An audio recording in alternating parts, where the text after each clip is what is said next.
Bismillahirrahmanirrahim. Assalamualaikum warahmatullahi wabarakatuh. Waalaikumsalam. Innal hamdalillah nahmaduhu wa nasta'inuhu wa nastaghfiruh wa na'udzu billahi min shururi anfusina wa min sayyiati a'malina. Man yahdihillahu fala mudilla lahu wa man yudlil fala hadiya lahu. Asyhadu an la ilaha illallah wahdahu la syarika lahu wa asyhadu anna Muhammadan abduhu wa rasuluhu alladzi la nabiyya ba'dahu amma ba'd. Puji dan syukur marilah kita panjatkan kehadirat Allah Subhanahu wa taala yang senantiasa menganugerahkan kepada kita limpahan nikmat dan juga karunia-Nya.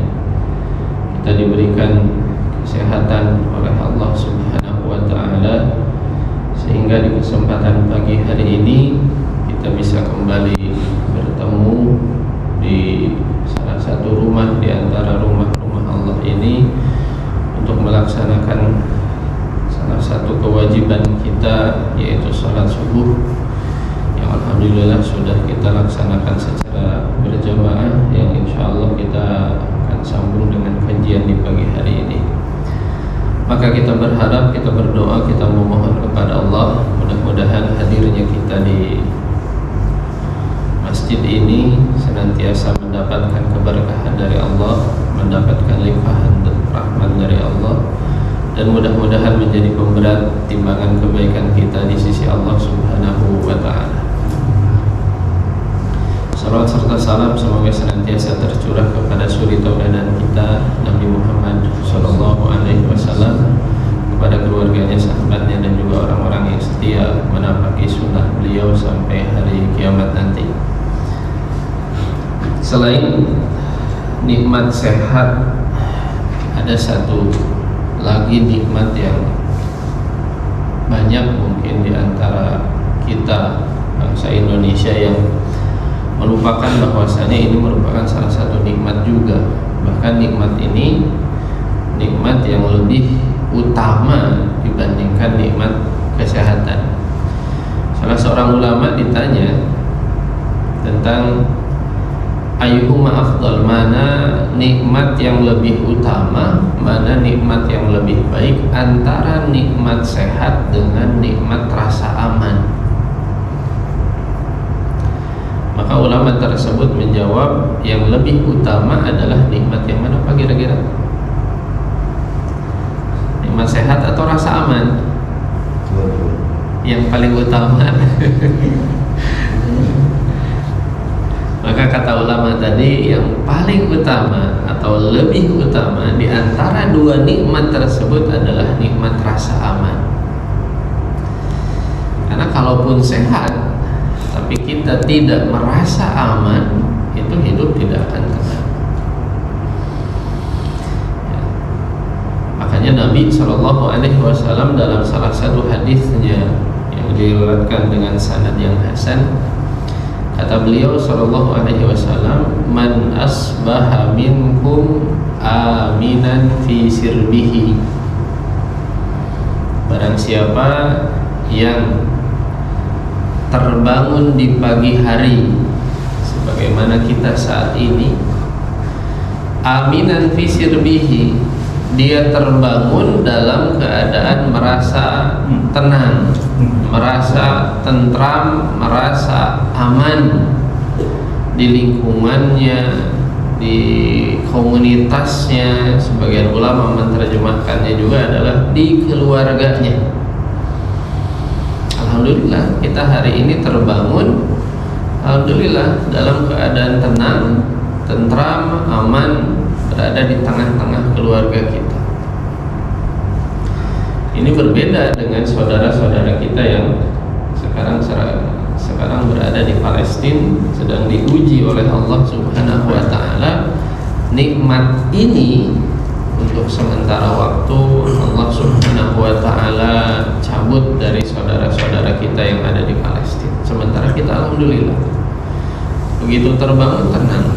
Saudara kita di Palestina jangankan untuk bangun, untuk tidur saja mereka tidak tenang.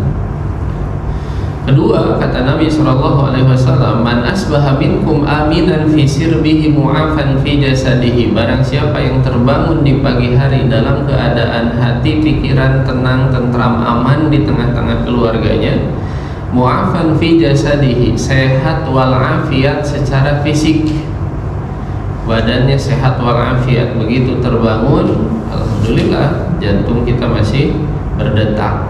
Begitu terbangun membuka mata, alhamdulillah masih bisa melihat. Begitu terbangun, alhamdulillah telinga masih bisa mendengar. Begitu terbangun, tangan, kaki, badan masih bisa digerakkan, alhamdulillah. Ini nikmat. Ya, nikmat sehat.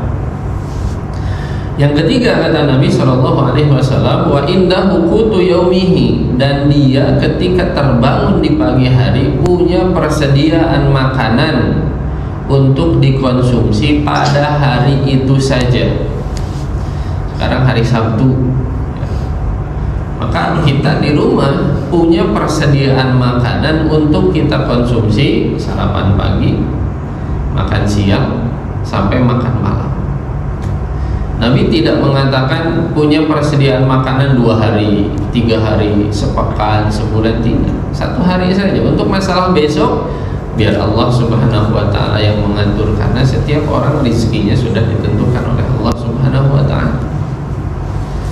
Maka 3 hal ini saja, kata Nabi, barang siapa yang terbangun di pagi hari dalam keadaan merasa aman, berada di tengah-tengah keluarganya, badannya sehat walafiat, punya persediaan makanan untuk dikonsumsi pada hari tersebut, kata Nabi SAW, faka'annama hizat lahud dunya bihadafiriha.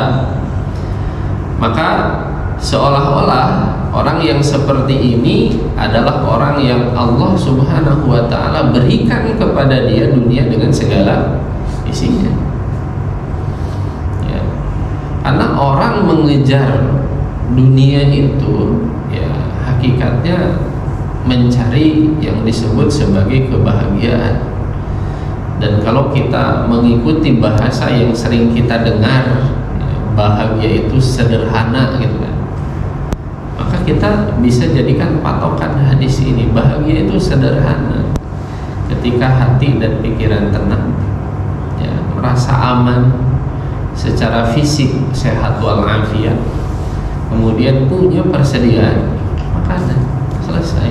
Ya, dunia itu kan itu, ya. Secara rohani terpenuhi, aman. Secara jasmani terpenuhi, sehat. Dan juga ada yang bisa dikonsumsi, ya. Maka sejatinya kita banyak sekali mendapatkan anugerah nikmat dari Allah Subhanahu wa ta'ala. Hanya memang banyak juga nikmat-nikmat Allah yang tidak kita sadari bahwasanya itu merupakan nikmat. Dan seorang ulama mengatakan, fa inna ni'am la yu'rafu qadruha illa bi'aqdiha. Yang namanya nikmat itu seringkali tidak diketahui nilainya. Kadang orang tidak menyadari bahwasanya itu nikmat kecuali ketika sudah kehilangan.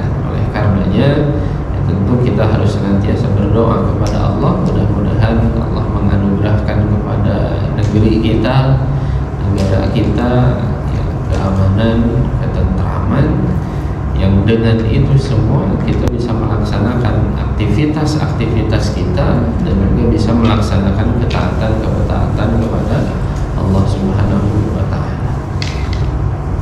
Maka banyak sekali nikmat yang Allah Subhanahu wa ta'ala berikan kepada kita, dan wajib untuk senantiasa kita mensyukuri nikmat tersebut. Dan salah satu bentuk syukur atas nikmat-nikmat yang sudah Allah anugerahkan kepada kita adalah dengan mempergunakan nikmat tersebut sesuai dengan apa yang mendatangkan keridhaan dari Allah Subhanahu wa ta'ala. Dan mudah-mudahan hadirnya kita di sini, duduknya kita di sini merupakan salah satu perwujudan dari rasa syukur kita atas nikmat-nikmat yang sudah Allah anugerahkan kepada kita. Hadirnya kita ngaji pujinya kita, yang mudah-mudahan bagian daripada syukur tersebut. Maka di pagi hari ini kita akan melanjutkan pembahasan tentang surah Al-Fatihah, 2 ayat yang terakhir. Ayat yang pertama dari 2 ayat terakhir surat Al-Fatihah, yaitu firman Allah Subhanahu wa taala, ba'da a'udzu billahi minasyaitonir rajim, ihdinas siratal mustaqim. Apa kata ihdina itu artinya? Dalam kitab Rawaihul Bayan, tafsir ahkam yang ditulis oleh Imam Muhammad Ali As-Sawi rahimahullah, dijelaskan bahwasanya ihdina ini adalah doa. Ini adalah doa permohonan kita kepada Allah Subhanahu wa taala. Jadi di dalam Al-Fatihah itu ada doa. Kalau dirunut, Al-Fatihah itu awal-awalnya adalah sanjungan dan pujian kepada Allah. Bismillahirrahmanirrahim. Ya, ini adalah sanjungan pujian kepada Allah. Alhamdulillahirabbil alamin, Ar-Rahmanir-Rahim, Maliki Yaumiddin, Iyyaka na'budu wa iyyaka nasta'in. Ini merupakan sanjungan-sanjungan, pujian-pujian kepada Allah Subhanahu wa taala. Setelah itu baru kemudian kandungannya adalah doa, permohonan. Dan ini memang menjadi salah satu bentuk urutan doa kita. Adab dalam berdoa yang diajarkan oleh Rasul Shallallahu Alaihi Wasallam sebelum kita berdoa itu adalah memanjatkan puji-pujian dan juga syukur, puji-pujian dan juga sanjungan kepada Allah Subhanahu Wa Taala. Jadi kita baca dulu Asmaul Husna, ya Allahumma, ya Allah, ya Aziz, ya Jabbar, misalkan puji-pujian, sanjungan kita panjatkan kepada Allah Subhanahu Wa Taala. Setelah itu sholawat, baru kemudian doa. Dan dalam Al-Fatihah pun di situ ya, diawali dengan puji-pujian, sanjungan kepada Allah, baru kemudian isinya adalah doa. Ihdina, doa dan juga permohonan. Apa arti ihdina? Ihdina artinya adalah dullana, tunjukkan kepada kami, alas siratil mustaqim, jalan yang lurus. Kan kita berdoa meminta kepada Allah, ya Allah tunjukkanlah, atau ihdinas siratal mustaqim. Apa arti ihdinas siratal mustaqim? Artinya adalah tunjukkan kepada kami jalan yang lurus. Wa arsyidna ilaih, ya arahkan kami menuju jalan yang lurus. Wa arina tariqa hidayatika, perlihatkan kepada kami jalan hidayahmu, al-musilati ila unsik wa qurbik, yang menghantarkan kami untuk bisa semakin dekat kepadamu ya Allah.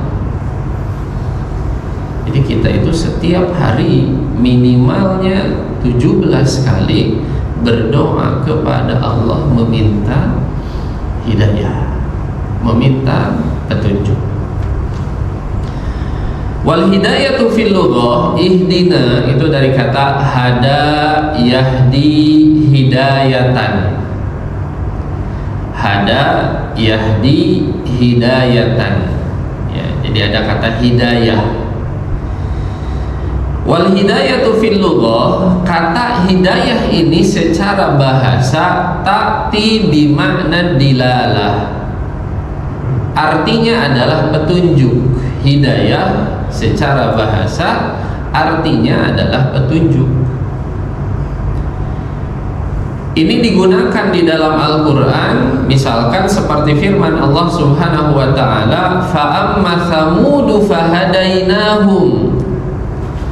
Adapun bangsa Samud kami telah berikan kepada mereka petunjuk.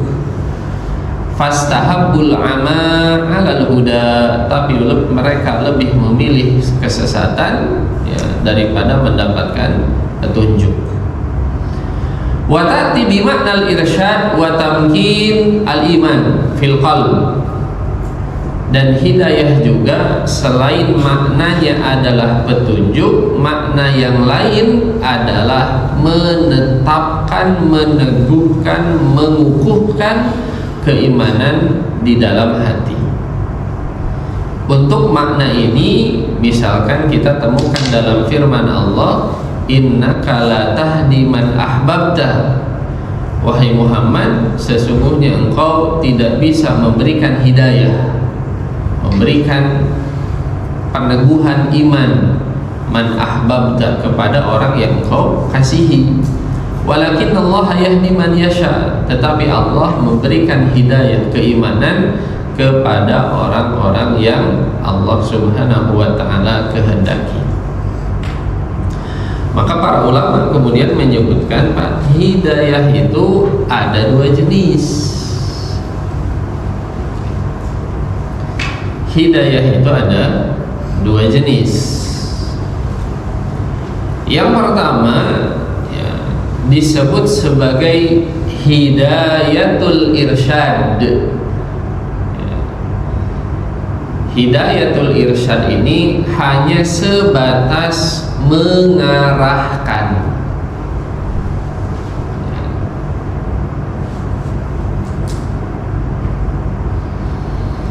Dan untuk hidayatul irsyad ini Allah Subhanahu wa taala berikan kepada semua orang. Para nabi alaihi wassalatu wassalam, para ulama alaihi rahimahumullah taala, dan juga kita diberikan oleh Allah Subhanahu wa taala wewenang untuk bisa memberikan hidayatul irsyad, hidayah yang berupa arahan saja.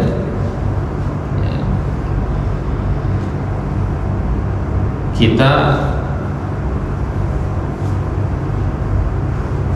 mengajak misalkan keluarga atau mendidik keluarga untuk semakin dekat kepada Allah. Tapi apakah kemudian keluarga yang kita ajak tersebut ngikut kepada apa yang kita ajak? Belum tentu. Tapi kita bisa ngasih tahu, bisa memberikan arahan bahwa jalan yang benar itu seperti ini, wudu yang benar itu seperti ini, sholat yang benar itu seperti ini, ibadah yang benar itu seperti ini, baca Al-Quran yang benar itu seperti ini. Nah, kita hanya sebatas itu. Dan yang seperti ini disebut sebagai hidayatul irsyad, hanya mengarahkan saja. Tapi apakah kemudian orang tersebut mengikuti arahan kita? Belum tentu. Banyak mungkin yang sudah kita kasih tahu, orang-orang terdekat kita, teman-teman kita, misalkan kita sudah memberikan peringatan kepada mereka, kita berikan arahan kepada mereka, kita bagi sebagian dari yang sudah kita pelajari misalkan ya. Tapi apakah kemudian mereka langsung mengikuti apa yang kita arahkan? Ada yang mungkin nerima iya, tapi setelah itu tidak mengerjakan. Karena apa? Karena yang kita miliki adalah hanya sebatas hidayatul irsyad, hanya sebatas mengarahkan. Untuk bisa orang yang kita ajak itu mengikuti arahan kita, itu membutuhkan hidayah yang kedua. Namanya adalah hidayatut taufiq, kata para ulama. Hidayatut taufiq. Tapi di Indonesia biasanya dibalik, Pak. Ya, taufik hidayah ya. Tapi bahasanya adalah hidayatut taufiq. Kalau tadi hidayah petunjuk hanya sebatas mengarahkan, kalau ini adalah taufik, menyelaraskan apa yang kita ketahui selaras dengan amalan kita gitu. Ya. Nah, yang seperti ini tidak ada yang bisa melakukannya kecuali hanya Allah Subhanahu wa taala. Ya. Sudah berapa banyak ilmu yang kita ketahui coba? Ya. Tentang sholat sunat saja. Ya, sholat sunat itu ada apa saja, Pak? Yang kita ketahui sholat sunat itu apa saja? Rawatib. Selain rawatib apa? Tahajud. Apa lagi? Apa, Pak? Istikharah. Salat hajat, taubat, apa lagi? Witir. Pertanyaannya, sudah dikerjakan semua belum?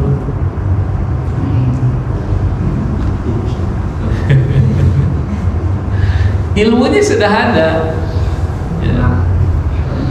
Tetapi bagaimana ilmu tersebut berbuah amal, kita butuh hidayah yang kedua. Jadi kita baru dapat hidayatul irsyad. Ya, kita baru dapat pengarahannya, kita baru dapat ilmunya. Tapi bagaimana agar ilmu tersebut berbuah amal, kita membutuhkan yang namanya hidayatul taufiq. Kita membutuhkan yang namanya hidayatul taufik. Bagaimana amalan itu selaras dengan ilmu kita. Ilmunya sudah dapat dan juga bisa kita amalkan. Nah, itu kita membutuhkan hidayatul taufik. Dan itu hanya dimiliki oleh Allah Subhanahu wa taala. Berapa banyak gitu kan yang sudah kita ketahui ilmunya, tapi belum ada keinginan untuk mengerjakannya misal. Nah, yang menggerakkan hati kita untuk mau mengerjakannya, yang menggerakkan badan kita untuk bisa mengerjakannya, itu semuanya adalah Allah Subhanahu wa taala. Dan kita minta itu, ya, kita minta itu yaitu jenis hidayatut taufik. Kapan kita mintanya, Pak? Kapan kita mintanya? Yaitu ketika sholat tadi. Ya. Ketika kita mengatakan dalam bacaan sholat kita, ketika kita membaca ketika sholat, ya, kita baca Al-Fatihah, kita membaca ihdinas siratal mustaqim. Kita meminta hidayah dari Allah Subhanahu wa taala, dan hidayah yang kita minta meliputi dua-duanya. Kita minta hidayatul irsyad, kita juga minta hidayatul taufik. Kita minta diberikan ilmu dan kita minta agar ilmu tersebut bisa berbuah amal.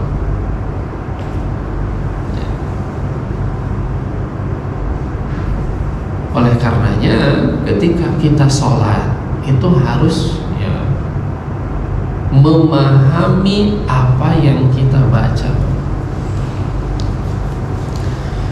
Dan salah satu dari sekian banyak, ya, salah satu cara agar kita khusyuk adalah dengan memahami apa yang kita baca. Mau khusyuk gimana kita nggak paham apa yang kita baca ketika sholat gitu.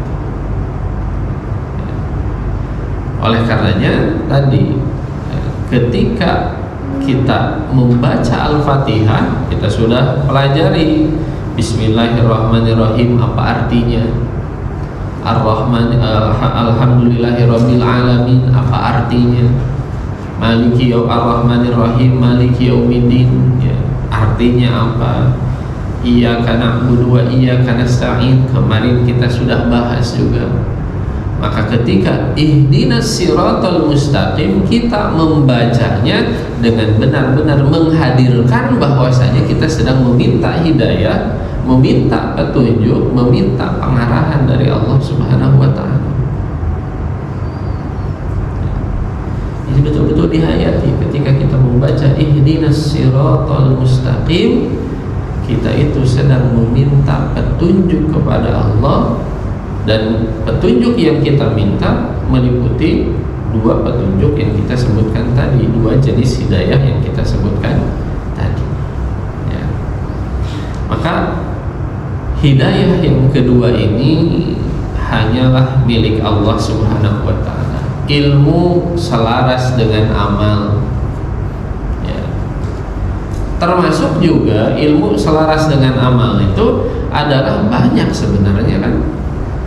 Orang-orang yang non muslim ya, itu apa namanya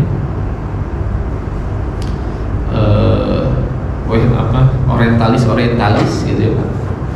Orang-orang barat yang mempelajari Islam itu banyak. Ada yang alhamdulillah begitu dia mempelajari Islam ya, dia tertarik dengan isinya dan juga hidayah Allah datang kepadanya, masuk Islam ada. Ada juga yang membahas tentang Islam dari kalangan orientalis ya. Dia membahas secara objektif ya. Tulisan-tulisannya bagus tetapi tidak masuk Islam. Kenapa? Tadi hidayatut taufik belum dia dapatkan. Ilmunya tentang Islam ya, belum selaras dengan amalnya, yaitu menjadi pribadi seorang muslim. Kenapa demikian? Belum datang kepada dia hidayatut taufik ya. Maka kita karena ranahnya adalah hidayatul irsyad, tetap saja kita tetap mengajak orang kepada kebaikan, mengajak orang kepada jalan yang benar, mengajak orang kepada sunnah Rasul Sallallahu Alaihi Wasallam.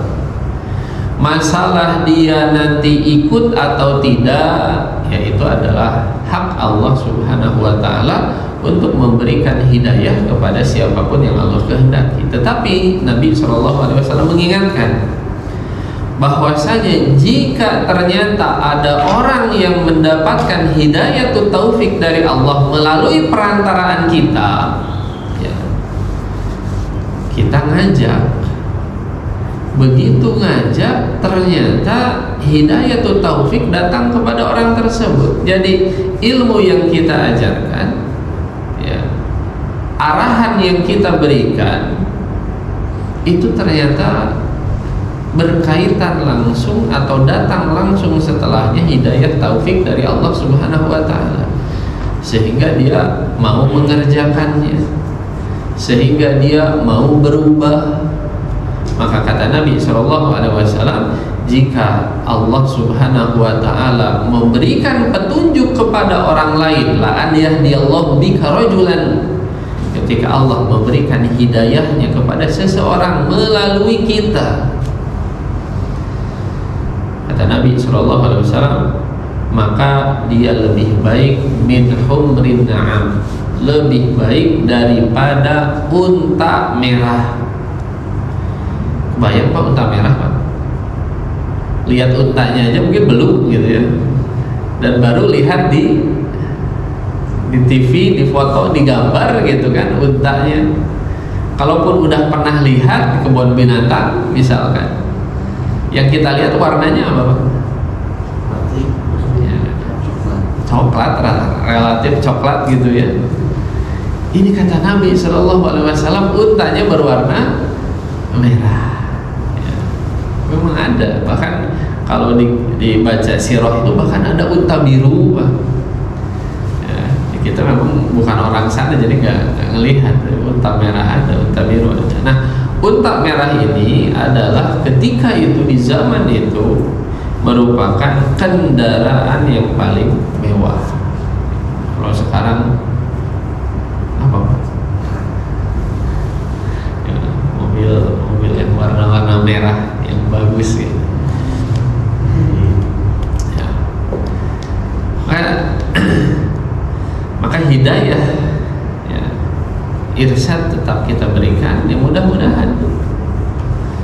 mudah-mudahan bertepatan dengan datangnya hidayatul taufik. Tetapi sekalipun tidak datang, tetap bahwasanya kita tetap dinilai oleh Allah Subhanahu wa taala dengan upaya yang sudah kita lakukan. Dengan kita mendakwahi, itu sudah menjadi bagian daripada perjuangan kita, ibadah kita, amalan kita. Masalah kemudian orang yang kita ajak nurut atau tidak, mengerjakan yang kita ajarkan atau tidak, itu adalah kembali kepada hidayah dari Allah Subhanahu wa taala. Karena hasil itu harus senantiasa kita ingat, hasil itu adalah mutlak milik Allah Subhanahu wa taala. Allah yang menentukan. Kita itu hanya sebatas memberitahu, mengajarkan, mengingatkan. Karena ini juga yang menjadi tugas dari para nabi dan para rasul. Fa inna ma'ala rasulinal balag, kata Allah. Tugas rasul itu hanya sebatas menyampaikan. Ya. Masalah kemudian umatnya nurut atau tidak, beriman atau tidak, itu bukan menjadi standar bahwasanya nabi tersebut berhasil atau tidak. Nabi Ibrahim, Pak, ketika di Mesopotamia gitu ya, di Babilonia, di Irak, beliau dakwah, ya, pernah kita bahas, ya, sampai kemudian menjadi musuh satu negara. Beliau ditangkap dan mau dibakar, pernah kita bahas juga. Akhirnya beliau diselamatkan oleh Allah Subhanahu wa taala, dan setelah itu beliau pindah dari Irak menuju ke wilayah yang sekarang Turki, nanti ke Mesir, nanti terakhir adalah ke Palestina. Beliau meninggalkan negara yang tadi memusuhi beliau, dan tidak diceritakan bahwasanya negara tersebut kemudian beriman juga. Berarti memang negara tersebut pada akhirnya tidak beriman ketika ditinggalkan oleh Nabi Ibrahim, tidak beriman. Lantas apakah kemudian orang bisa mengatakan bahwa Nabi Ibrahim alaihissalam gagal dalam dakwahnya? Kenapa dikatakan gagal? Karena ternyata negara tersebut, bangsa tersebut tidak beriman. Apakah kemudian Nabi Nuh alaihissalam bisa dikatakan dakwahnya gagal? 950 tahun dakwah, yang beriman cuma 40, sementara yang lain kemudian kufur, berabad-abad didakwahi tetap kufur gitu. Apakah kemudian kita mengatakan dakwah nabi-nabi tersebut gagal? Tidak. Karena ya, wilayah kewenangan dari para nabi dan para rasul itu hanya sebatas mengajak, menyampaikan. Masalah hasil itu adalah hak milik Allah Subhanahu wa taala. Sebagaimana yang terjadi kepada pamannya Nabi kita, Nabi Muhammad SAW, pamannya Abu Thalib, sampai pada akhir hayatnya kan tidak beriman. Kenapa? Apakah Nabi tidak mendakwahinya? Mendakwahinya. Apakah Nabi tidak mengajaknya? Mengajaknya. Kenapa tidak beriman? Karena memang tidak mendapatkan hidayatul taufik dari Allah Subhanahu wa taala. Maka kita senantiasa meminta kepada Allah dua macam hidayah. Kita minta hidayatul irsyad, kita juga minta kepada Allah hidayatul taufik, dan kita lakukan itu adalah ketika sholat. Ihdinas siratal mustaqim. Maka hayati, pahami, hadirkan hati ketika kita membaca ayat tersebut bahwasanya kita sedang berdoa, kita sedang meminta kepada Allah. Itu ihdina. Maka kemudian as-siratal mustaqim, as-sirat, ya, itu para ulama secara bahasa sirat itu punya 3 cara baca. Ya, as-sirat pakai shad, bisa juga pakai sin, as-sirat. bahkan ada juga pakai zai, az-zirat. Ya. Saya pernah mendengar kan kalau Jumatan itu di beberapa masjid sebelum Jumatan diputar murotal ya. Di dekat saya itu yang diputar murotalnya Muammar ZA gitu, Qori kita lah, Qori Indonesia itu. Beliau membaca surat Al-Fatihah itu, nah pas bagian ini diulang gitu. Oh, ternyata dibacanya memang seperti itu. Beliau baca ihdinas sirata pakai shad. Ya, kemudian diulang ihdinas sirata pakai sin. Ya, kemudian diulang lagi ihdinas zirata, dan itu memang secara bahasa seperti itu. Bisa dibaca sirat pakai shad, bisa pakai sin, bisa pakai zai, dan artinya sama, yaitu artinya adalah jalan. Ya, ihdinas sirata. Cuman yang kita gunakan karena di Indonesia menggunakan qiraah Hafs an Asim, ya maka kita pakai shad. Ihdinas sirata, ya Allah tunjukkanlah kepada kami as-sirat. Apa sirat itu? Jalan. Al-mustaqim adalah alladzi la iwaja fihi wala inhiraf. Mustaqim itu adalah yang tidak bengkok dan tidak menyimpang. Ya, artinya apa? Lurus. Ya, artinya adalah lurus, yang tidak bengkok dan tidak menyimpang. Wa kullu ma laisa fihi wijaj yusamma mustaqim. Segala sesuatu yang tidak bengkok secara bahasa disebut mustaqim. Ya. Maka kita terjemahkannya lurus. Ya Allah, berilah kepada kami petunjuk ke jalanmu, menuju jalanmu yang lurus. Apa maksud dari as-siratal mustaqim? Jalan yang lurus itu maksudnya apa? Wal muradu bihi huna millatul Islam. Yang dimaksud dengan jalan yang lurus bukan jalan secara harfiah, bukan jalan secara kasat mata. Kita meminta ditunjukkan kepada Allah jalan yang lurus gitu kan. Bukan jalan secara kasat mata, tetapi maksud di sini adalah millatul Islam. Kita meminta kepada Allah ditunjukkan agama Islam. Maka siratal mustaqim maknanya adalah Islam. Kita minta kepada Allah senantiasa ditunjukkan ke jalan Islam. Para ulama kemudian menjelaskan wa maknal ayah, dan makna ayat ini adalah tsabbitna ya Allah alal iman. Ya. Jadi kalau dijabarkan Pak, arti dari ihdinas siratal mustaqim ya, oleh Imam As-Sabuni di sini dijelaskan ayat ini ihdinas siratal mustaqim kalau dijabarkan maknanya adalah tsabbitna ya Allah alal iman. Teguhkanlah kami ya Allah agar senantiasa berada di atas keimanan.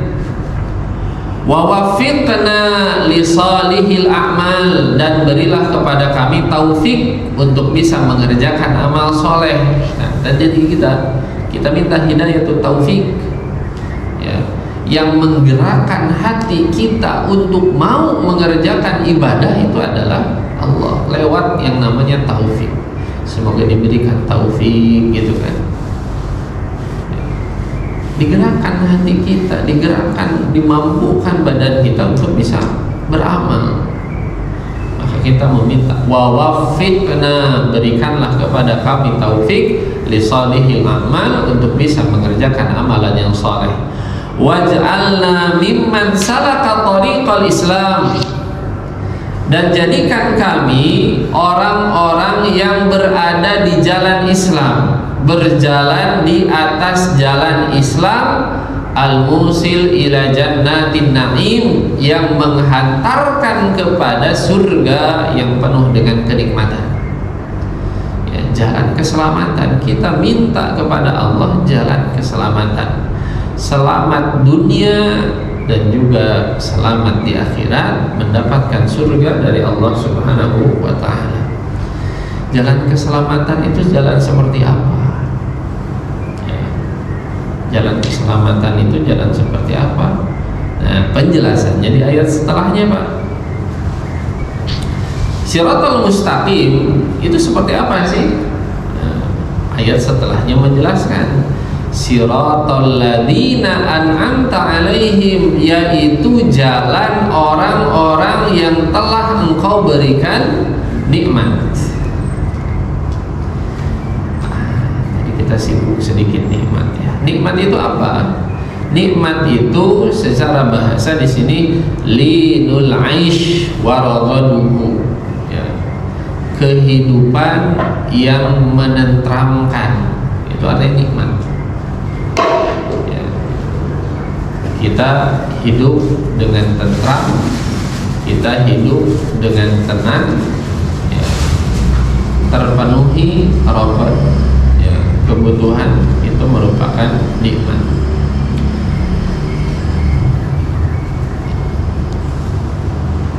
Shiratal ladzina an'amta alaihim, kita meminta kepada Allah ditunjukkan jalan keselamatan, jalannya orang-orang yang telah Engkau berikan nikmat kepada mereka. Shiratal ladzina an'amta alaihim, ya. Siapa kelompok yang sudah Allah berikan nikmat? Maka ayat ini dijelaskan dalam surat yang lain, yaitu firman Allah Subhanahu wa ta'ala, wa may yuti'illaha war rasul faulaika ma'al ladzina an'ama Allahu 'alaihim. Orang yang mentaati Allah dan Rasulnya, maka mereka bersama dengan orang-orang yang Allah berikan nikmat kepada mereka.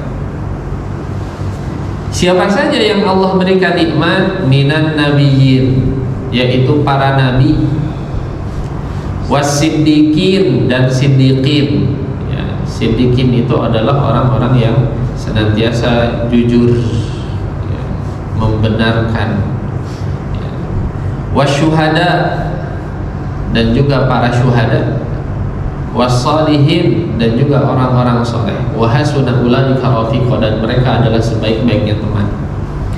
Jadi ketika kita berdoa, ihdinas siratal mustaqim, kita meminta kepada Allah mendapatkan hidayah, ya, ditunjukkan, kita diberikan hidayatul irsyad, kita diberikan hidayatul taufik untuk bisa senantiasa berada di jalan Islam, mengerjakan amalan-amalan soleh, berada di jalan yang menghantarkan kita kepada keselamatan, menghantarkan kita menuju surga Allah. Jalan yang sudah ditempuh oleh orang-orang sebelum kita, dari kalangan orang-orang yang sudah Allah berikan nikmat kepada mereka, dari kalangan Nabi, ya. Jadi kita meminta kepada Allah untuk dijadikan sebagai orang-orang yang satu barisan dengan para Nabi, as-siddiqin dengan para siddiqin, wasyuhada dengan para syuhada, wassalihin, dan juga dengan orang-orang yang saleh. Jadi apa yang kita baca itu singkat, ihdinas siratal mustaqim siratal ladzina an'amta alaihim. Tapi makna dari alladzina an'amta alaihim, orang-orang yang sudah Engkau berikan nikmat, inilah maknanya yang luar biasa. Ya. Para nabi, ya, para siddiqin, syuhada, salihin. Jadi kita meminta ada di barisan mereka.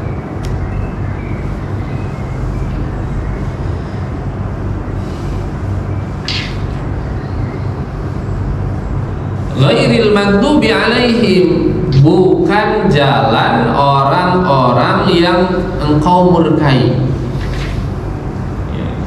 bukan jalan orang-orang yang dimurkai oleh Allah Subhanahu wa taala. Maka ayat ini sebenarnya bisa kita ambil satu pelajaran lain, Pak, bahwasanya Islam itu menganjurkan kita untuk belajar sejarah. Belajar sejarah dalam artian melihat ke belakang, belajar dari perjalanan orang-orang yang lebih dulu hidup sebelum kita.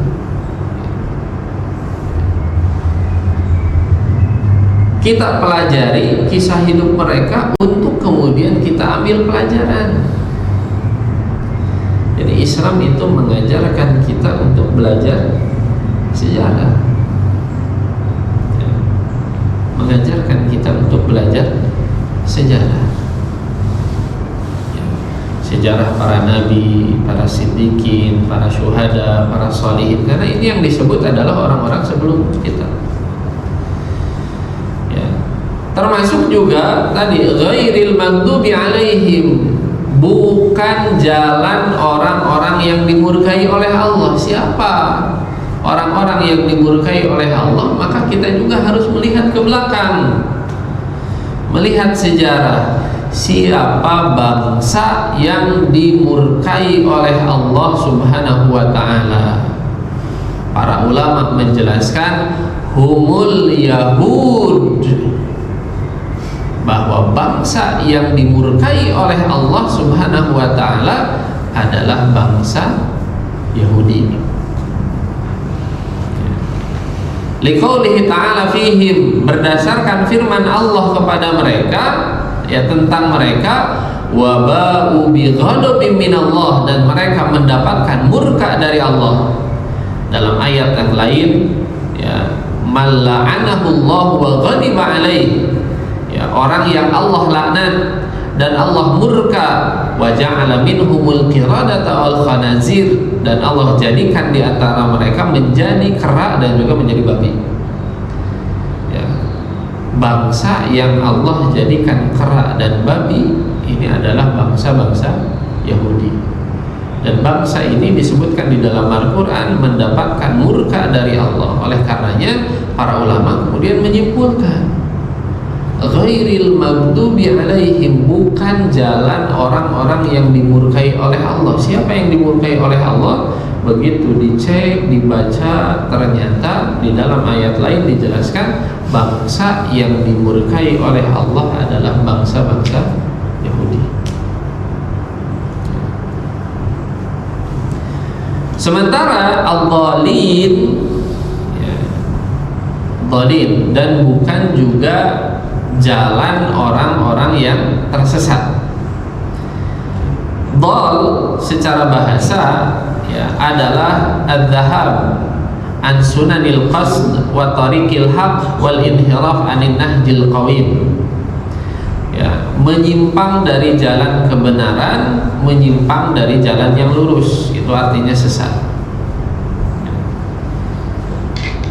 Nah, kira-kira siapa yang dimaksud dengan dhalin? Maka para ulama menyebutkan wal muradu bid dhalin an-nasara, dan yang dimaksud dengan orang yang tersesat adalah orang-orang Nasrani.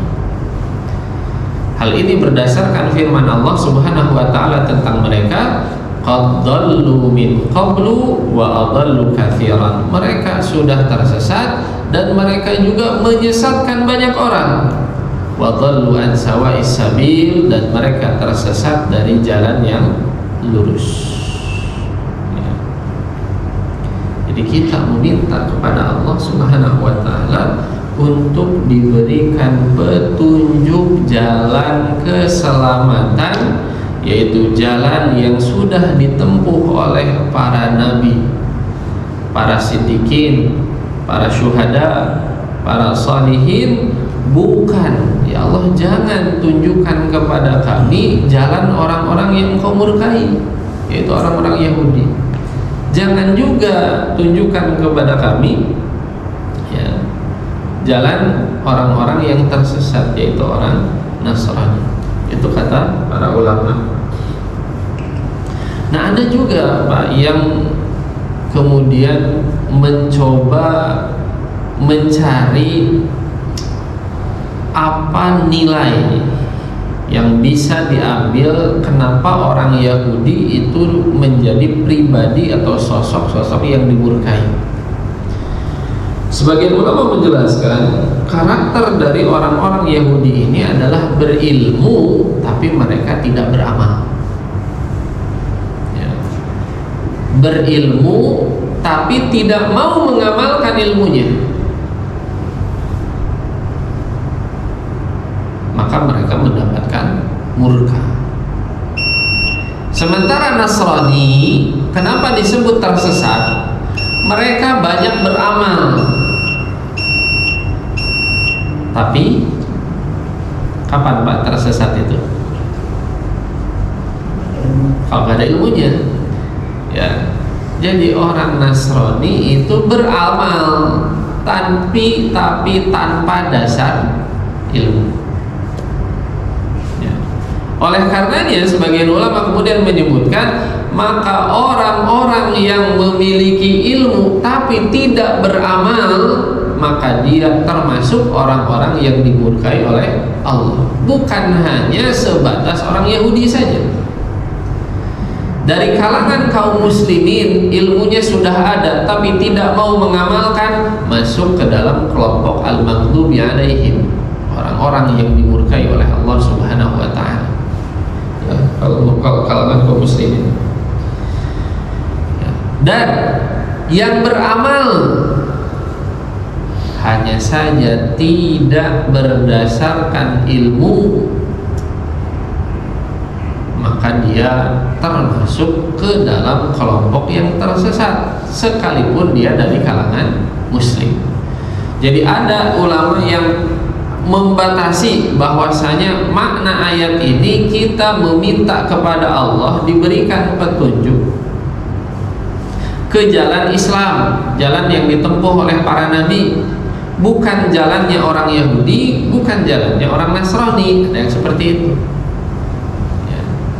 Ada juga ya, maknanya lebih luas lagi. Lihat sifatnya saja. Sifat orang Yahudi itu beramal, berilmu tapi nggak beramal gitu. Jadi kita meminta, ya Allah, ya tunjukkanlah kepada kami jalan yang benar, jalan yang selamat. Ya.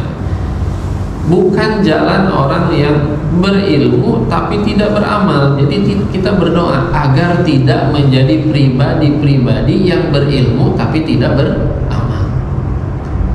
Dan juga kita berdoa kepada Allah agar tidak menjadi pribadi-pribadi yang ya, beramal tanpa dasar ilmu.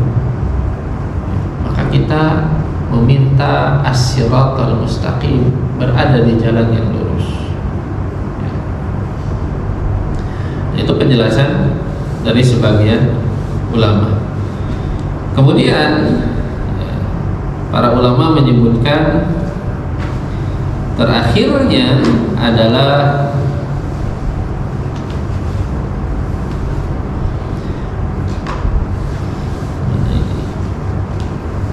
terakhir dari pembahasan ini adalah amin, gitu Pak. Iya. Ghairil maghdubi alaihim waladdallin. Amin. Maka amin itu apa? Kita sering bukan amin, ini lagi apa ya?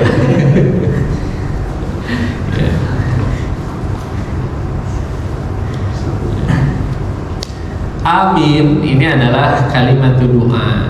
Jadi amin ini adalah doa. Ya, kita sudah paham sekali ya, amin itu adalah doa. Tapi yang harus kita ingat, walaisat minal Qur'anil Karimi ijma'an. Ulama sepakat bahwasanya amin ini bukan bagian dari Al-Qur'an. Ya. Makanya kita tidak menemukan Pak di dalam Al-Qur'an ada ucapan amin gitu. Begitu ghairil maghdubi alaihim waladdallin. Ada enggak di mushaf tulisan amin? Nah, karena amin itu bukan bagian daripada Al-Quran ya. Jadi memang para ulama itu sudah membuat aturan dari zaman para sahabat Utsman bin Affan untuk tidak mencatat apapun yang bukan dari Al-Quran. Ya. Jadi jangan tambahkan apapun gitu. Khawatir nanti masuk ya, dianggap kemudian sebagai bagian daripada Al-Quran. Ya. Maka amin tidak dicantumkan. Bidalil annaha la tuktab fil mushafis syarif. Ya, dalilnya tadi tidak ditulis di dalam mushaf. Tidak ada mushaf yang menuliskan amin. Kalau ada mushaf yang menuliskan amin, berarti mushafnya udah keliru percetakannya. Wa maknaha, dan makna amin adalah istajib du'aana ya Rabb, kabulkanlah permintaan kami ya Allah. Istajib du'aana. Jadi amin itu artinya adalah istajib du'aana, kabulkanlah doa kami. Ya, makanya kita aminkan. Kenapa kita aminkan? Karena dua ayat terakhir isinya adalah doa ihdinas siratal mustaqim siratal ladzina an'amta 'alaihim ghairil maghdubi 'alaihim waladdallin. Kita aminkan. Ya, kita aminkan. Qala Al-Alusi, Imam Al-Alusi berkata, wa yusannu ba'dal khitam an yaqulal qari amin. Disunahkan setelah membaca Al-Fatihah selesai agar ya, kita membaca amin. Li hadithi Abi Maisarah, berdasarkan hadis yang diriwayatkan dari Abu Maisarah, anna Jibril aqra'an Nabiyya sallallahu alaihi wasallam Fatihatal Kitab. Pernah Jibril ini membacakan kepada Nabi sallallahu alaihi wasallam surat Al-Fatihah. Falamma qala waladdallin, begitu Jibril selesai mengucapkan waladdallin, qala lahu, Jibril berkata kepada Nabi, qul amin, wahai Muhammad ucapkan amin. Faqala amin, maka Nabi pun mengucapkan amin. Ya. Qala Ibnul Anbari, wa amma amin fadu'a wa laysa minal Qur'an. Imam Al-Anbari mengatakan amin itu doa, bukan bagian dari Al-Quran. Ya, yang maknanya adalah Allahumma stajib, ya Allah kabulkanlah. Ya.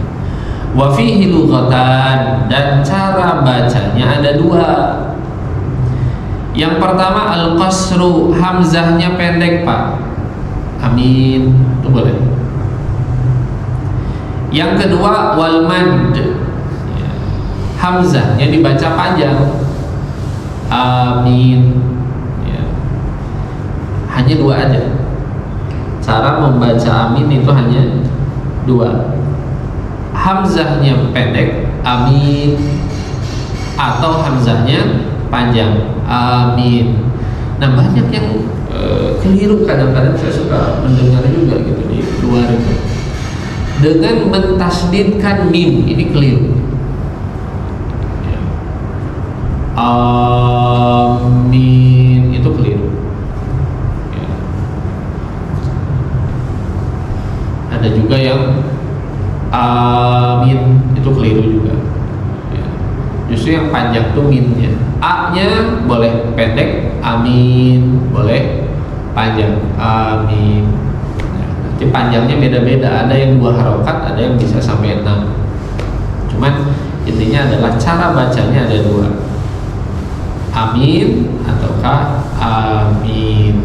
Dan ini dibaca setelah Al-Fatihah, baik di dalam sholat maupun di luar sholat. Jadi sekalipun kita di luar sholat, kalau kita baca Al-Fatihah, kita dianjurkan mengucapkan amin. Ya. Dan dengan ucapan amin ini, ya, kita nilainya sama dengan yang berdoa. Jadi seakan-akan kita juga meminta doa yang sama. Manakala kita mengaminkan, seakan-akan kita meminta doa yang sama. Salah satu dalilnya adalah kisah Nabi Musa alaihissalam. Nabi Musa berdoa kepada Allah. Ya. Sementara Nabi Harun, ya, Nabi Musa berdoa, maka Nabi Harun alaihissalam itu mengaminkan. Nabi Musa yang berdoa, Nabi Harun yang mengaminkan. Tapi Allah Subhanahu wa taala berfirman setelah itu, ya, qad ujibat da'watukuma, doa kalian berdua sudah dikabulkan. Padahal yang berdoa siapa, Pak? Nabi Musa. Nabi Harun hanya mengaminkan. Tapi Allah mengatakan doa kalian berdua sudah dikabulkan. Ini tandanya, kata para ulama, ketika kita mengaminkan, maka kita itu sama seperti dengan orang yang berdoa. Ya. Maka kita dianjurkan untuk membaca amin, ya, setelah Al-Fatihah, baik ketika sholat ataupun di luar sholat. Dan ketika sholat itu lebih utama, karena ketika sholat itu kata Nabi SAW, faman wafaqa ta'minuhu ta'minal malaikah, barang siapa yang aminnya berbarengan dengan aminnya malaikat, maka Allah Subhanahu wa taala akan mengampuni dosa-dosa dia yang sudah lampau. Kadang-kadang di Indonesia ya kurang mendapatkan perhatian, bahkan tidak serius, ya, kadang-kadang sambil bercanda kalau kita lihat di luar, apalagi anak-anaknya gitu ya. Padahal itu adalah kesempatan yang luar biasa, karena ketika kita mengucapkan amin, ada riwayat yang mengatakan barang siapa yang aminnya berbarengan dengan imam, ada riwayat yang mengatakan barang siapa yang aminnya berbarengan dengan malaikat, maka dosa-dosa dia akan diampuni oleh Allah Subhanahu wa taala. Maka ini sedikit gambaran tentang surat Al-Fatihah. Ya. Pembahasannya belum selesai, meskipun kita sudah menyelesaikan Al-Fatihah, tapi kita baru membahas makna. Kenapa belum selesai? Karena yang kita bahas adalah tafsir ahkam, Pak. Tafsir ahkam itu apa? Tafsir ahkam itu adalah tafsir untuk ayat-ayat, ya, ditinjau dari hukum fikih.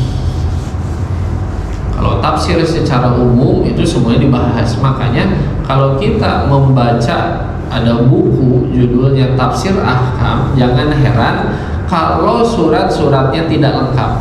Loh, kok udah langsung ke sini? Kok langsung ke ayat ini? Kok langsung ke surat ini? Kenapa? Karena hanya dicari ayat-ayat yang memiliki kandungan hukum fikih. Itu tafsir ayatul ahkam. Ya.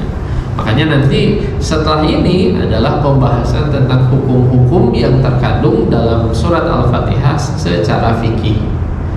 Hukum basmalah, hukum amin dan lain sebagainya. Dan setelah itu nanti loncatnya agak jauh. Tidak awal Al-Baqarah, tapi ke ayat 100 Al-Baqarah. Ya. Hanya untuk saat ini kita cukupkan sampai di sini pembahasan secara makna dulu terkait dengan surat Al-Fatihah. Kalau ada yang ditanyakan, silakan.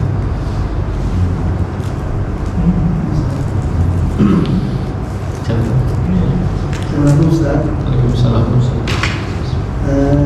Yang pertama, ternyata dalam Al-Fatihah kandungan doanya luar biasa Ustaz ya.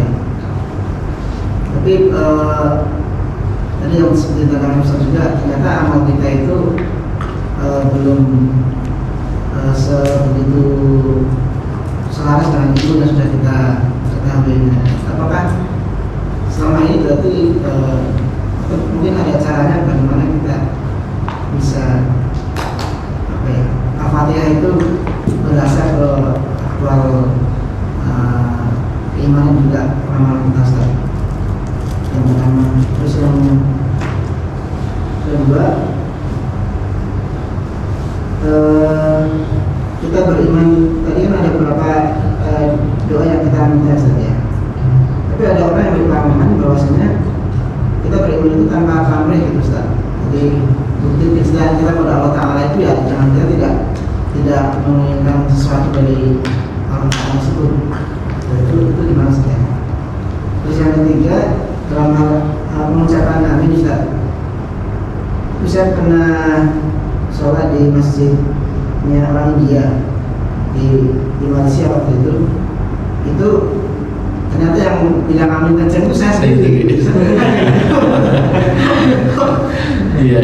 Saya juga gitu. Terus kalau gitu amin nggak kedengaran gitu orang-orang yang tetap sama. Itu orang ada bilang amin atau enggak ya? Jadi saya gimana Ustaz? Baik. Sebenarnya.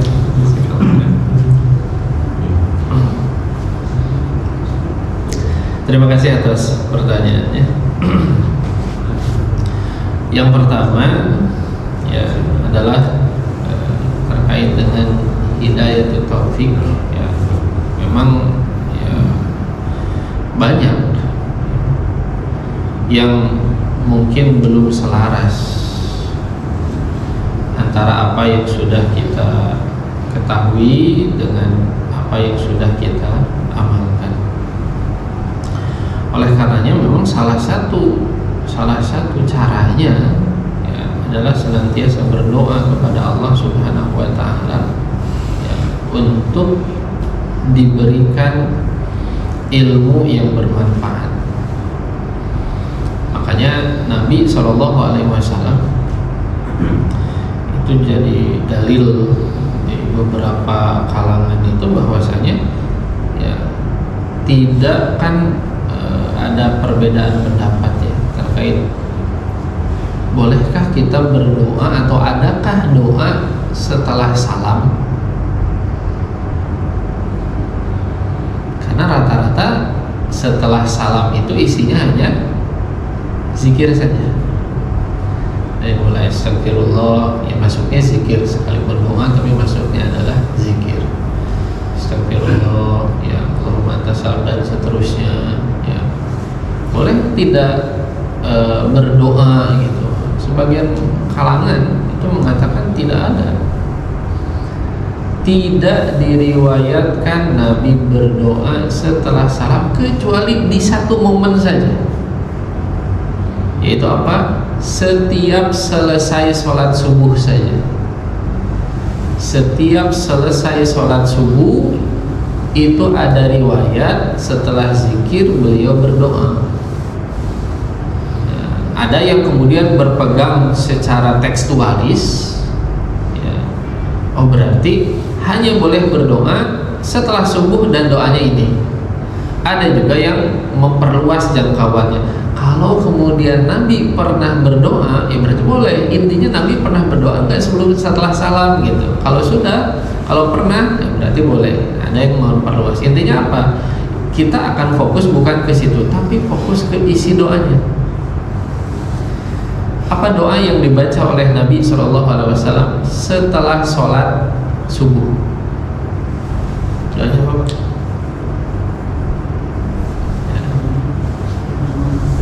Allahumma inni as'aluka ilman nafi'an wa rizqan thayyiban wa amalan mutaqabbalan ya. Dan itu dilakukan oleh Nabi SAW setiap hari selesai subuh ya. Maka bisa kita kemudian menjadikan ini salah satu dari kiat-kiatnya, tipsnya, agar kemudian kita bisa ya selaras lah. Ya, kita meminta ilmu yang bermanfaat, dan ilmu bermanfaat ya salah satunya adalah dengan bisa diamalkan, dan amalnya kemudian diterima oleh Allah Subhanahu wa taala. Maka bagaimana? Yang pertama adalah dengan memahami Al-Fatihah dengan baik, sehingga ketika kita membaca Al-Fatihah itu kita bisa menghadirkan hati di situ secara khusyuk. Kita meminta, memohon kepada Allah ketika mengatakan ihdinas siratal mustaqim. Betul merasa karena tahu bahwasanya ini maknanya adalah doa. Maka kita bacanya dengan penuh penghayatan, dengan penuh tadarruk, kekhusyuan juga kepada Allah Subhanahu wa taala. Disambung juga dengan doa yang tadi setiap hari selesai subuh. Allahumma inni as'aluka ilman nafi'an. Ya Allah, aku memohon kepadamu ilmu yang bermanfaat. Wa rizqan thayyiban, dan rezeki yang halal, yang baik. Wa amalan mutaqabbalan, atau wa amalan makbulan ya. dan amal yang diterima. Jadi kita gabungkan ya, doa kita di dalam sholat dan juga doa setelah sholat di waktu pagi setiap kali selesai kita sholat subuh. Ini salah satu mungkin ikhtiar yang bisa kita lakukan agar amalan-amalan kita selaras dengan ilmu yang sudah kita dapatkan. Itu yang pertama, wallahu a'lam. Yang kedua adalah terkait dengan keimanan tanpa pamrih. Ya.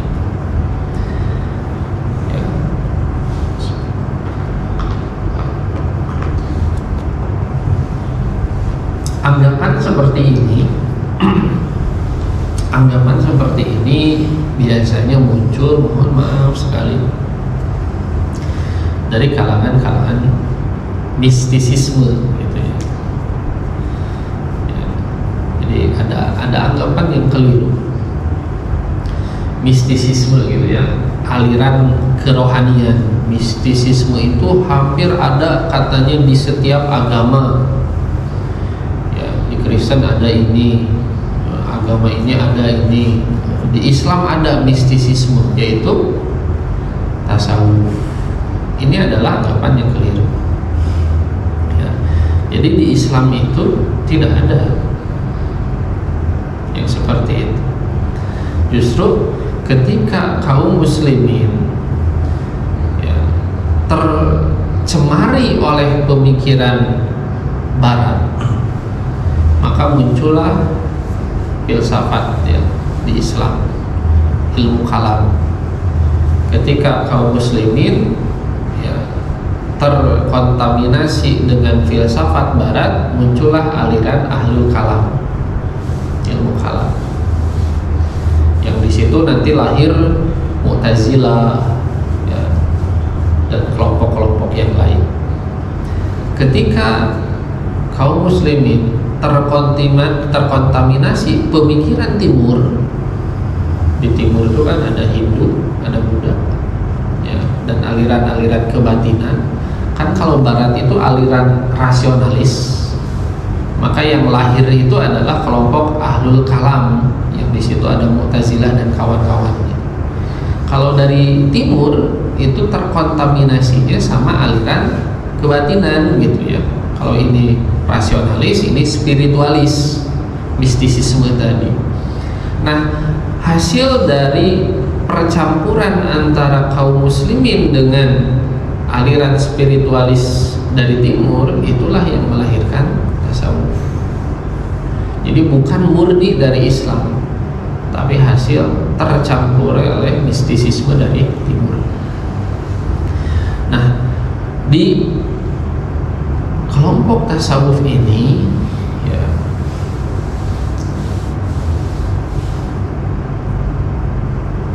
syaitan itu cukup bermain leluasa ya. Bahkan kalau kita membaca kitabnya Ibnul Jauzi yang namanya Talbis Iblis, tipu daya iblis, ada sekitar 176 gitu, 176 tipu daya iblis. Pembahasan terbesar ya, lebih dari setengah buku tersebut adalah membahas talbis iblis, tipu daya iblis kepada orang-orang tasawuf ya. Nah, salah satu yang ada di kelompok tasawuf ini adalah pemikiran tentang cinta kepada Allah, iman kepada Allah tanpa pamrih. Yang salah satunya itu terkenal ya, katanya berasal dari seorang tokoh sufi wanita yang namanya adalah siapa? Raudhah Al-Adawiyah ya. Nah, cuman pemahaman seperti ini adalah pemahaman bahwasanya kita itu harus beriman dan cinta kepada Allah itu tanpa pamrih. Betul-betul kita beriman karena Allahnya. Cinta kita beramal, kita beribadah itu adalah karena Allah. Bukan karena ingin pahalanya, bukan karena ingin surganya, bukan karena takut nerakanya. Ini ucapan yang terkenal dari kalangan sufi. Akan tetapi kalau kita melihat dalil-dalil yang ada baik dalam Al-Quran maupun Sunnah, itu justru bertentangan dengan pemikiran dari kalangan tasawuf tadi. Karena ternyata Allah Subhanahu wa Ta'ala yang mendorong manusia untuk menginginkan surga. Kan yang setiap amalan itu kan Allah Subhanahu wa Ta'ala tanda kutip iming-imingi dengan surga. Bahkan Allah mendorong, wasari'u ila magfiratin min rabbikum wa jannah, bersegeralah kalian, berlomba-lombalah kalian gitu kan, mendapatkan ampunan Allah dan mendapatkan surga. Ini yang memotivasi adalah Allah. Dalam hadis yang lain gitu, dalam hadis Nabi diceritakan ada seorang sahabat yang ikut jihad bersama dengan Nabi SAW. Di jihad yang pertama, ya, setelah menang Nabi membagikan ghanimah, harta rampasan. Ada seorang sahabat yang begitu diberikan ghanimah oleh Nabi, dia bertanya, Rasulullah, ini apa? Kata Nabi, itu jatah kamu, bagian kamu, hak kamu. Kata sahabat tersebut, ya Rasulullah, saya jihad itu bukan untuk ini. Saya jihad itu berharap ada anak panah yang menembus leher saya dan saya meninggal syahid masuk surga. Ya. Maka di peperangan selanjutnya terjadi perang yang lain, jihad yang lain. Selesai perang, ya, Nabi SAW mengumpulkan jenazah para sahabat untuk dikuburkan, yang gugur. Ternyata di antara jenazah yang ada sahabat yang ketika Nabi berikan ghanimah, dia heran, ternyata ada menjadi salah satu dari yang gugur dan meninggal seperti apa yang menjadi keinginannya. Ada anak panah yang menembus lehernya. Ya. Maka riwayatnya disebutkan adalah intasduq ma'allah yasduqka. Kalau kamu jujur maka Allah wujudkan. Ya. Nah, kalaulah bahwasanya ada orang beramal, ya, tidak boleh pamrih. Tentu Rasulullah SAW sudah menegur orang yang seperti ini. Tapi nyatanya tidak oleh Rasul SAW ditegur. Bahkan beberapa sahabat ketika jihad, ya, dia langsung maju ke depan. Kenapa? Karena saya sudah mencium bau surga di sini katanya. Dan memang setelah itu gugur. Jadi motivasi untuk surga, takut neraka itu justru datang dari dalil. Dan ini justru sesuai dengan fitrah, Pak. Karena manusia itu adalah makhluk yang pamrih. Ya, harus diiming-imingi kalau agar dia mau beraktivitas, mengerjakan. Contohnya aja, kita berangkat kerja pagi misalkan sampai pulang sore, ya, itu kan capek. Tapi kenapa kita mau melakukan hal tersebut, Pak? Capek-capek berangkat ke tempat kerja dari pagi pulang sore atau malam gitu. Apa yang membuat kita bertahan? Tanggal berapa, Pak, yang membuat kita bertahan? Ya. Itu adalah gambaran kecilnya, karena memang manusia itu, ya, harus diiming-imingi gitu. Yang membuat kita bertahan dari tanggal 1 gitu, kerja sampai kemudian akhir bulan dengan kondisi ritme bekerja seperti itu karena kita melihat nanti di akhir bulan misalkan saya akan mendapatkan balasan dari apa yang saya kerjakan. Dan demikian juga Allah Subhanahu wa Ta'ala mengiming-imingi manusia, silahkan kalian beramal, ya, karena nanti kalau kalian melakukan amal soleh di akhir hidup kalian akan mendapatkan surga, itu balasan. Jadi ini adalah justru sesuai dengan dalil, ya. Adapun yang melarangnya, ya, itu adalah tidak sesuai dengan dalil dan tidak sesuai dengan fitrah, karena susah, ya, susah. Hanya orang-orang di level tertentu, ya, ulama-ulama yang sudah inilah para nabi dan para rasul, yang betul-betul ketika beribadah itu adalah menikmati gitu, momen-momen ibadahnya. Sementara ya masyarakat pada umumnya ya beribadah adalah tanda kutip pamrih, ya, mengharapkan pahala dari Allah, mengharapkan surga dari Allah, dan mengharapkan terhindar dari neraka. Itu yang kedua. Dan yang ketiga adalah terkait dengan amin ini. Nah, amin ini ya, kenapa kemudian ditemukan ada kelompok yang aminnya bisa dikatakan tidak terdengar? Nah, kelompok ini biasanya berasal dari mazhab Hanafi. Maka kalau kita ke negara-negara yang negara tersebut mazhabnya Hanafi, maka rata-rata di masjid-masjidnya aminnya tidak dijaharkan, karena mazhab Hanafi seperti itu. Mana negara yang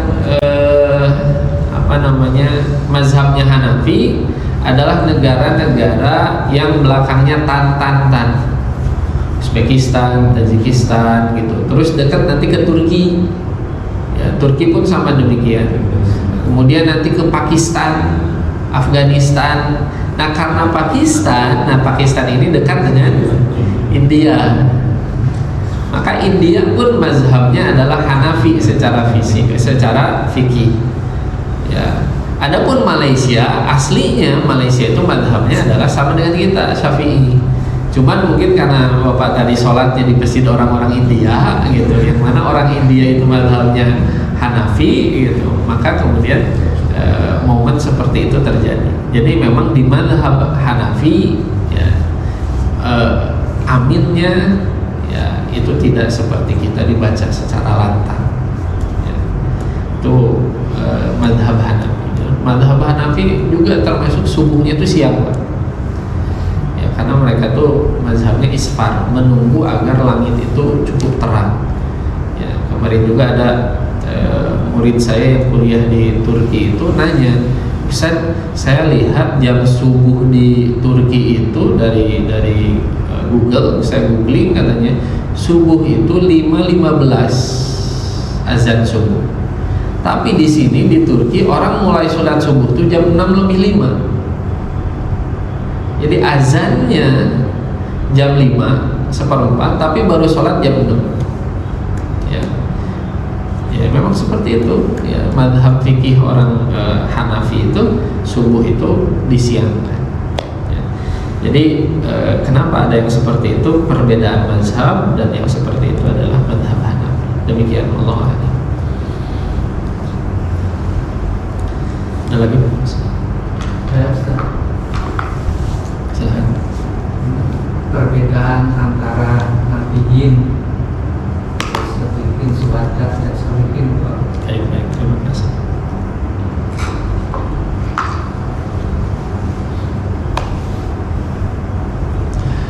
Siratal ladzina an'amta 'alaihim, kita meminta kepada Allah agar ditunjukkan jalan yang sudah ditempuh oleh orang-orang yang sudah Allah berikan nikmat, yaitu dari kalangan nabiyyin. Siapa nabiyyin? Nabiyyin itu artinya adalah para nabi. Jadi jalan keselamatan ini adalah jalan yang sudah dilalui oleh para nabi. Jadi para nabi ada di jalan ini, di jalan Islam. Makanya kita mengatakan, ya, sebagaimana disebutkan oleh para ulama, semua nabi itu beragama Islam. Karena tadi siratal mustaqim kita sebutkan, milatul Islam, jalan Islam. Satu-satunya jalan keselamatan itu adalah jalan Islam. Ya, dan semua nabi itu adalah berada di jalan ini. Mereka semuanya adalah muslim. Makanya di Amerika itu orang Amerika gitu kan, terprovokasi tanda kutip ya dengan dakwah di sana yang spanduknya itu menyebutkan Yesus is a Muslim. Ya, jadi itu memancing rasa penasaran mereka, apakah benar, kok bisa kalian mengatakan Yesus adalah Muslim? Lalu kemudian disampaikan, banyak yang tertarik.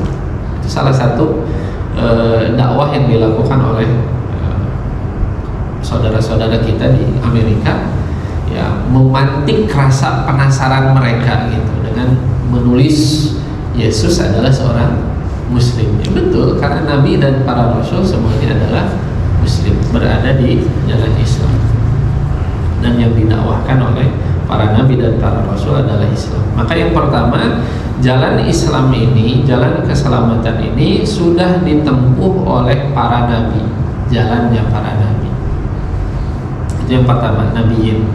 Yang kedua, Siddiqin, ya, yaitu orang-orang yang sebagian ulama menyebutkan orang-orang yang senantiasa jujur dalam perkataannya, jujur dalam tindakannya. Termasuk juga sebagian ulama menjelaskan Siddiqin ini adalah yang membenarkan kepada dakwahnya Nabi Muhammad SAW. Ya. Jadi orang yang para nabi membenarkan apa yang dibawa oleh para nabi, ya. Kemudian wasyuhada, ya, orang-orang yang syahid, orang-orang yang gugur di jalan Allah Subhanahu wa taala. Dan syuhada ini kan sudah pernah bahas atau belum? Syuhada ini kan luas.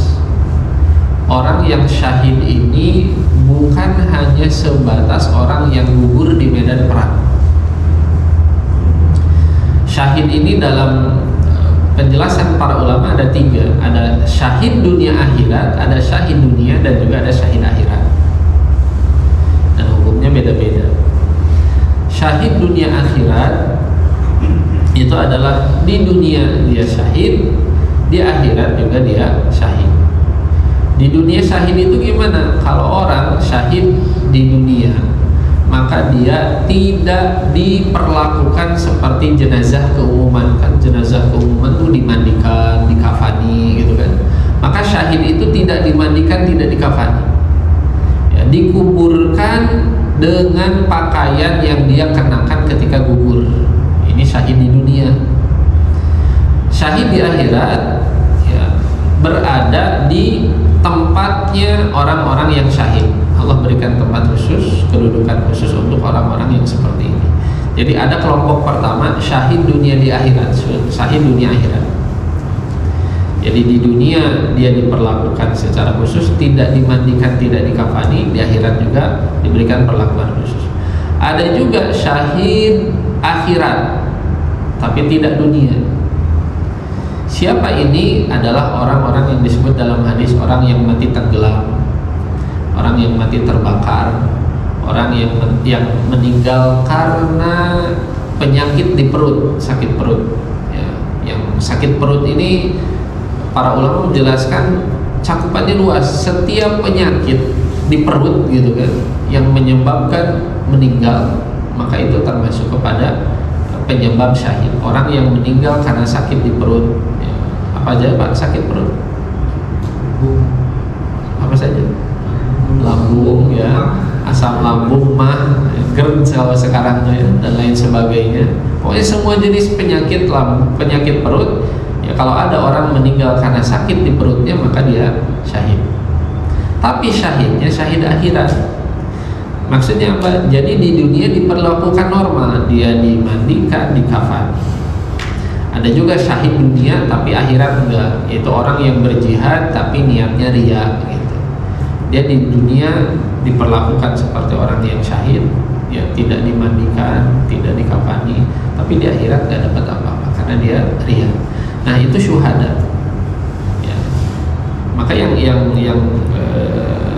disebutkan tentu bukan yang ketiga, bukan yang syahid dunia, adalah syahid akhirat. Maka kita meminta agar ada di jalan yang sudah ditempuh oleh para nabi, orang-orang yang membenarkan, ya, dakwahnya para nabi, mengikuti para nabi, orang-orang yang syahid, dan yang terakhir adalah orang-orang yang melakukan amalan-amalan solihin. Maka kita berdoa, ya, berada di barisan itu, barisan para nabi, barisan siddiqin, pengikut para nabi, syuhada, orang-orang yang gugur di jalan Allah, soleh, dan orang-orang yang baik. Kita meminta kepada Allah agar ada di barisan tersebut. Allah.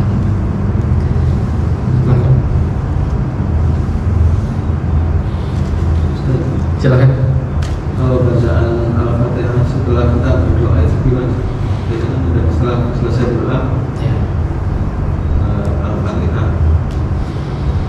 Ya, untuk doa atau bacaan Al-Fatihah yang memang sering kita temukan ya, bahwa doa diakhiri dengan Al-Fatihah. Ya. Secara redaksi dalil itu tidak ada. Redaksi dalil itu ya saya pribadi tidak menemukan anjuran membaca Al-Fatihah di akhir doa, karena justru kalau kita melihat ya, akhir dari doa itu adalah ucapan Alhamdulillah, sebagaimana di dalam Al-Quran, wa akhiru da'wahu anilhamdulillahi rabbil alamin. Justru urutan doa itu kan adalah tadi memanjatkan puja-puji sanjungan kepada Allah, kemudian membaca sholawat, kemudian apa yang menjadi hajat kita, dan baru ditutup dengan alhamdulillahirabbil alamin. Mungkin kenapa kemudian ada yang menutup doanya dengan Al-Fatihah ya, mungkin dari ijtihadnya pribadi mengambil berkah, mengambil keberkahan dari surat Al-Fatihah, karena kita pernah sebutkan di awal tentang bagaimana penilaian para ulama terkait dengan Al-Fatihah ini sebagai syifa, sebagai obat, dan juga lain sebagainya. Jadi mungkin mengambil berkahnya, tetapi secara dalil cara berdoa seperti ini memang tidak ditemukan dalilnya. Sama seperti kadang-kadang saya menemukan ada juga yang membacanya sebelum sholat ya. Ada juga yang sebelum sholat itu misalkan membaca Qul a'udzu birabbin nas, ada juga. Itu ijtihadnya pribadi yang tidak didukung oleh dalil, karena mungkin melihat saya mau sholat agar terhindar dari gangguan ya, saya memohon perlindungan kepada Allah, ya bacalah kemudian An-Nas gitu kan. Ijtihadnya pribadi tapi tidak didukung secara dalil.